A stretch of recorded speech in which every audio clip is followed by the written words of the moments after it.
Typhoon leaves flooding, 4 dead in Japan, before moving out to sea.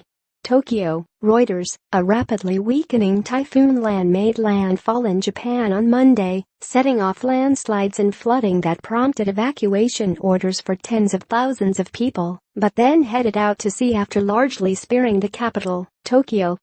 4 people were reported killed, hundreds of plane flights cancelled, and train services disrupted in the wake of land, which had maintained intense strength until virtually the time it made landfall west of Tokyo in the early hours of Monday.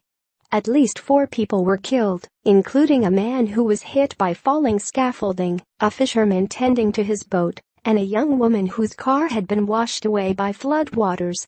Another casualty was left comatose by injuries and a man was missing, NHK Public Television said. Around 130 others suffered minor injuries. Rivers burst their banks in several parts of Japan and fishing boats were tossed up on land. A container ship was stranded after being swept onto a harbor wall, but all 19 crew members escaped injury. Some 80,000 people in Koriyama, a city 200 kilometers, 124 miles, north of Tokyo, were ordered to evacuate as a river neared the top of its banks, NHK said, but by afternoon water levels were starting to fall. Several hundred houses in western Japan were flooded. "My grandchild lives over there. The house is fine, but the area is flooded, and they can't get out," one man told NHK.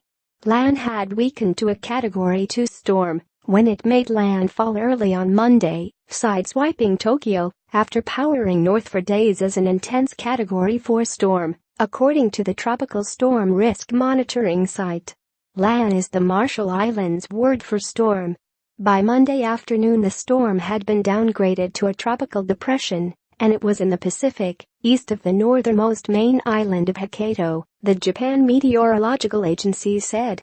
Around 350 flights were cancelled and train services disrupted over a wide area of Japan, although most commuter trains were running smoothly in Tokyo.